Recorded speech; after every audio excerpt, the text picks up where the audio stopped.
Good morning, everyone. I'd like to start by sharing a few quotations. We should not fret for what is past, nor should we be anxious about the future. The men of discernment deal only with the present moment. That's from Chanakya, who was an ancient Indian statesman and philosopher. People should not expect the state to protect them from fraudsters. If we do, we get into the habit of neglecting our own powers of intellectual discernment. And compassionate action emerges from the sense of openness, connectedness, and discernment you have created. From Pope Francis, my choices, including those related to the day-to-day aspects of life, like the use of a modest car, are related to a spiritual discernment that responds to a need that arises from looking at things, at people, and from reading signs of the times. Discernment in the Lord guides me in my way of governing. Let us pray. Father, Mother God, we are grateful to be living in a time with so much potential. We are grateful for your constant and loving presence in our lives. And we ask now that our guides, angels, and loved ones in spirit gather close around us. And we celebrate their presence by repeating the prayer that Jesus taught. Our Father, who art in heaven, hallowed be thy name. Thy kingdom come, thy will be done on earth as it is in heaven.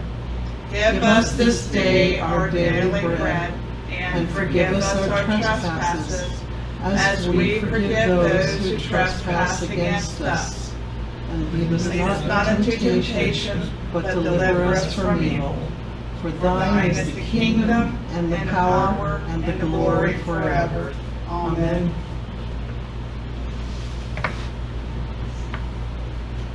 Let's go ahead and play the music. A little rockabilly for the morning. I guess that's what you'd call that. I'm going to use the word discernment today quite a bit. And it's one that isn't used very much, so I thought I'd share the definition, as boring as that may be, so that we're all on the same page about what it means. And here's what the dictionary has to say. The faculty of discerning, or discerning, discrimination, acuteness of judgment and understanding. And it lists these as synonyms: insight, penetration, perspicacity, and judgment. It says to discern something is to perceive by the sight or some other sense, or by the intellect. See, recognize, or apprehend, or to distinguish mentally, recognize as distinct or different.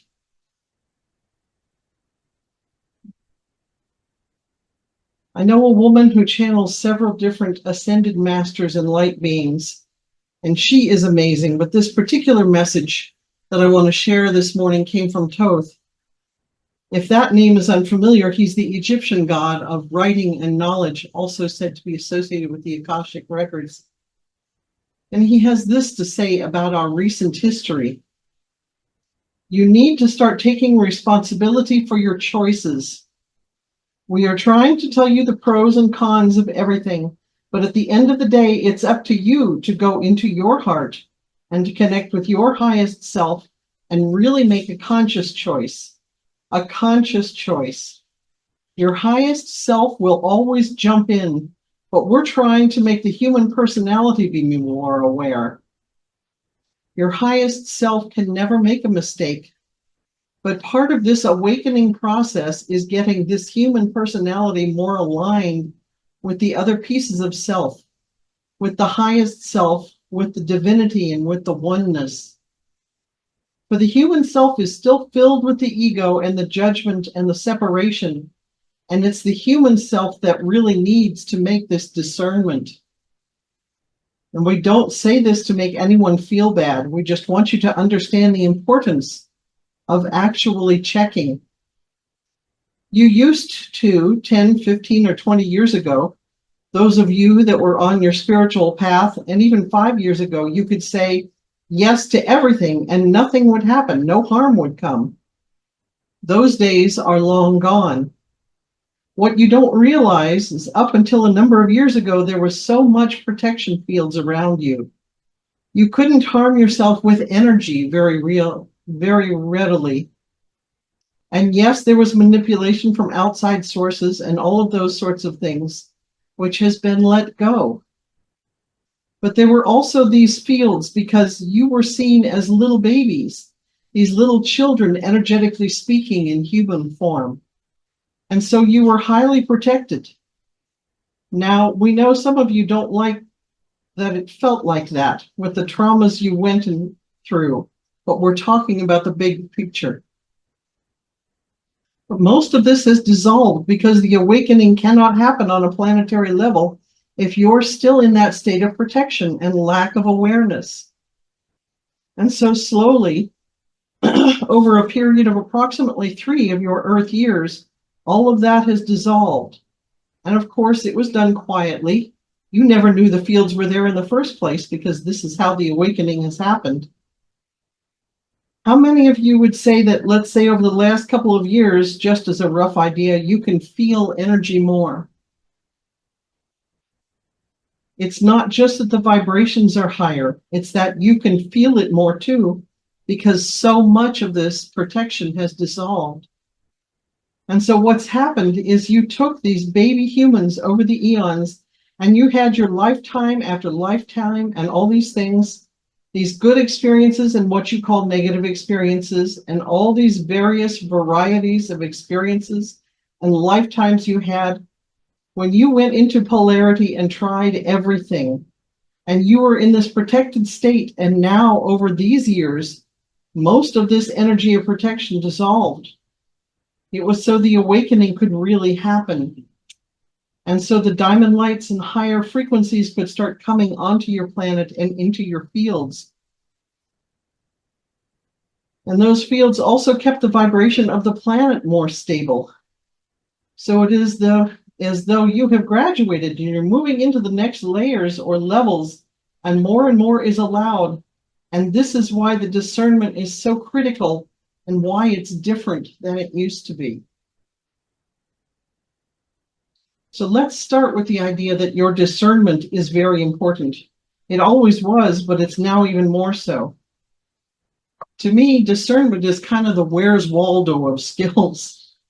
It allows you to view a whole chaotic scene with lots of parts and zoom in on the most important piece. Finding Waldo. More than that, it's the way you think about the things in your life that you observe. The pathway to changing your life starts with observation and then applying discernment to what you've observed. So what sorts of things get your attention? And why is it important to notice those things you pay attention to? Because those things that you notice and pay attention to are exactly the things you will bring more of into your life and indirectly into the lives of those around you. It's our attention or focus that drives what happens in our lives. How do we notice what we're focusing on?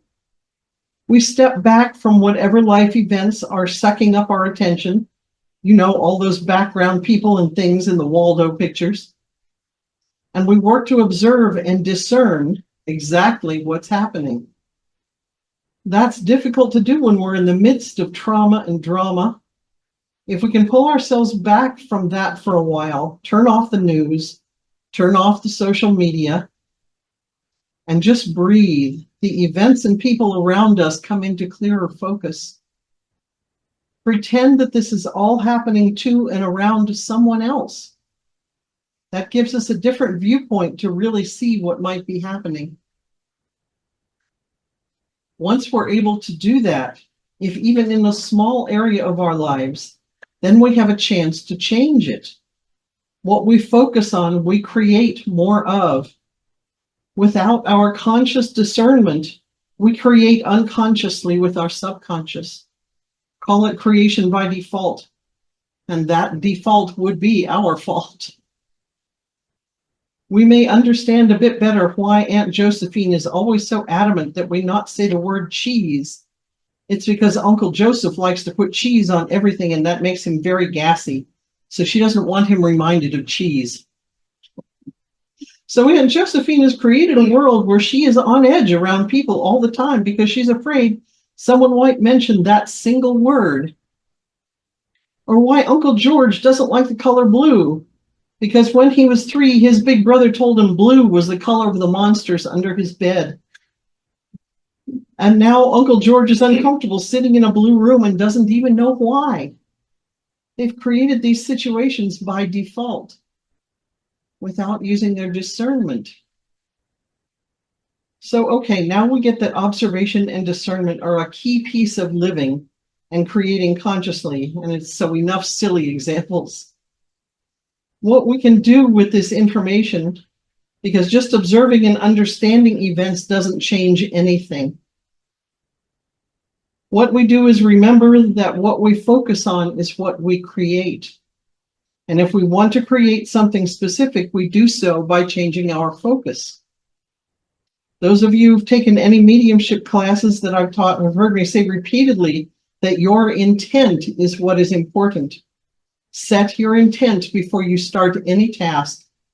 That will help you succeed in accomplishing that specific task.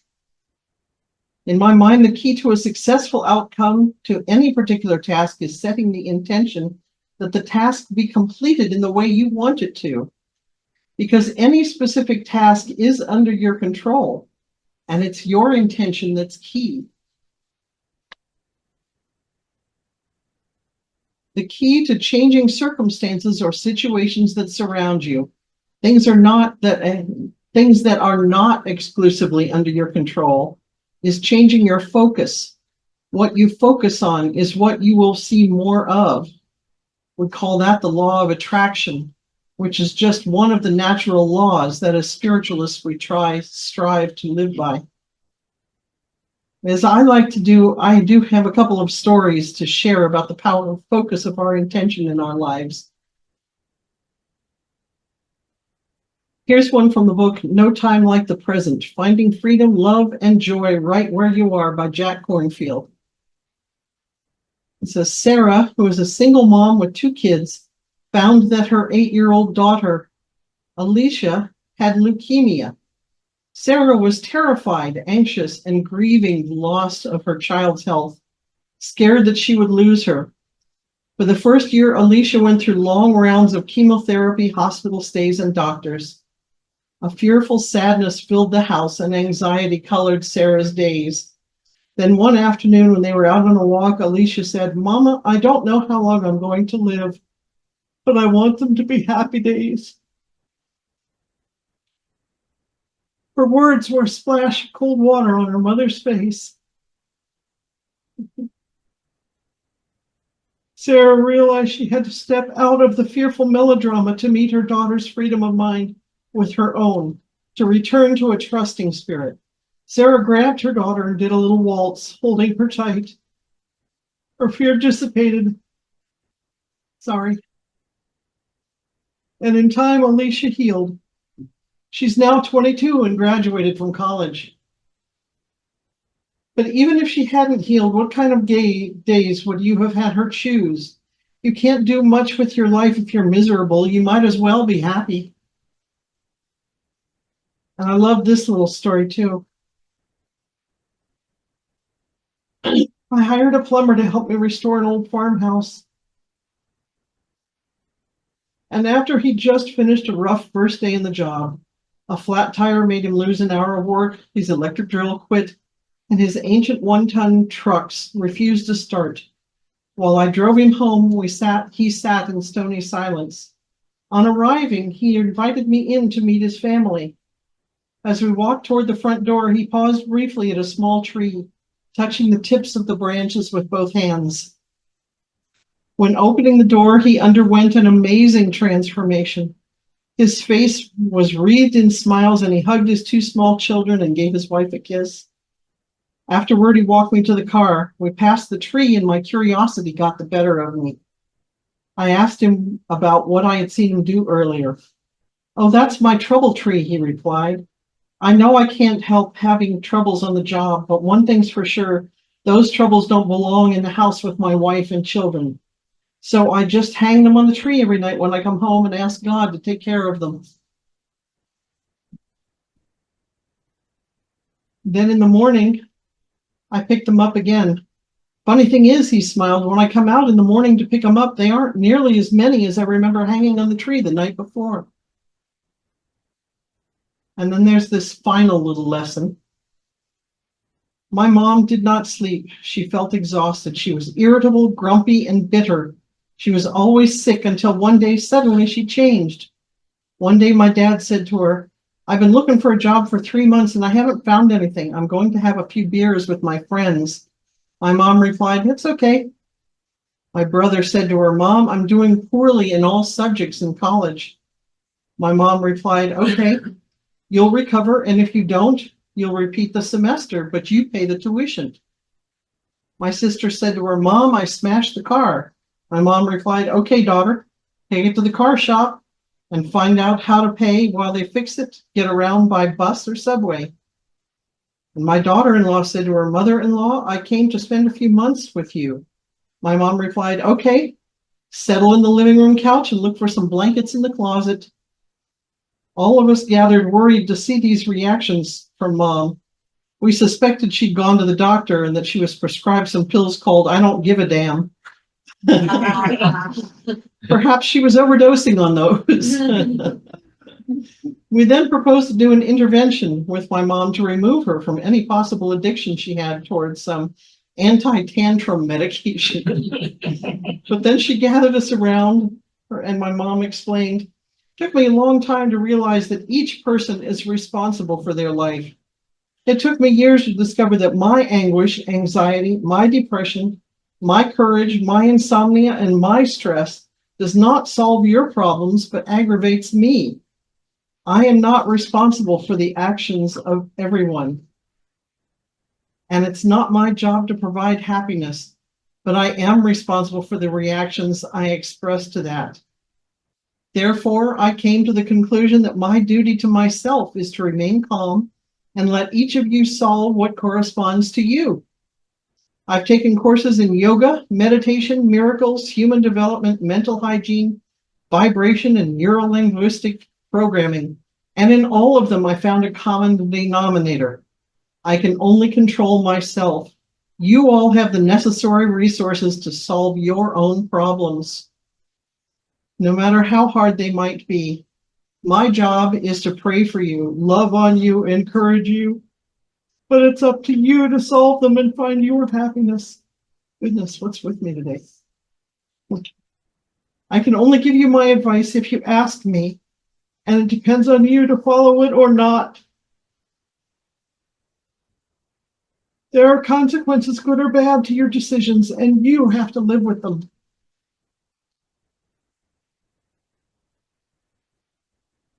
From now on, I cease to be the receptacle of your responsibilities, the sack of your guilt, the laundress of your remorse, the advocate of your faults, the wall of your lamentations, the depositary of your duties. Who should solve your problems or spare a tire every time to fulfill your responsibilities? From now on, I declare you all independent and self-sufficient adults. Everyone at my mom's house was speechless. From that day on, the family began to function better because everyone in the house knew exactly what they needed to do. And it sounds like that's exactly what the universe is doing for us at this moment in time. So now we just all need to figure out what we, as independent and self-sufficient adults, need to do next. Thank you for listening. It's time for the meditation. Can you get the right? So.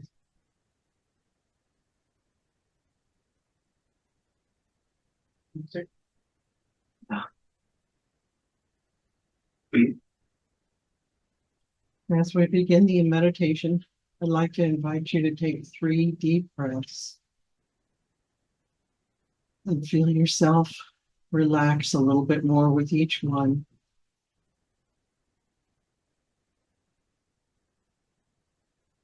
Just breathe in that peace and settle into this safe space. Feel the chair support you. and know that all is well. Just concentrate now on your breathing. Slow, deep breaths, and feel your breath as it goes in and out. And as you exhale, notice how all of the strains and tensions you've been feeling are just leaving your body. It's like magic.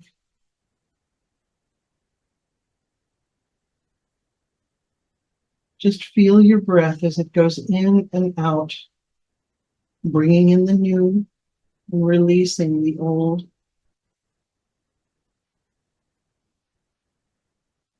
You are in a protected place right now, surrounded by love.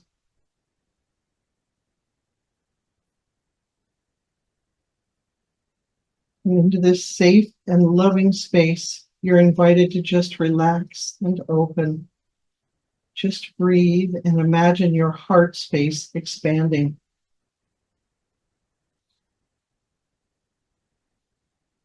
While you're in this safe and loving space, I invite you to gently bring into your mind a situation that's been troubling you or a decision you need to make.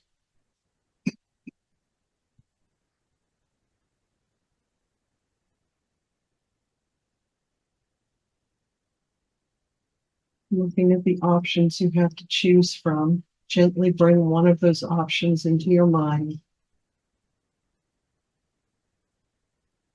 And then look into your heart and see how you're feeling about it. Do you feel content and lighter? Or is there some tension about the situation? Now is not the time to engage your mind. Just see how you feel when you think about making that choice. Now I invite you to bless that thought and let it go. And bring the other choice into your mind. And see how that one feels in your heart space.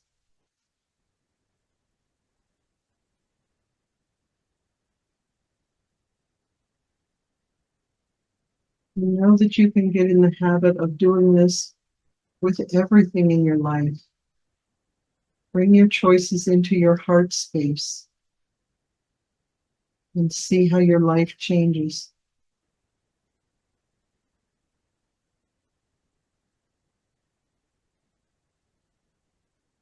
You take a deep breath now and start reminding yourself of your body. And another deep breath. Wiggle your fingers and toes if you'd like. And return your attention back to here and now.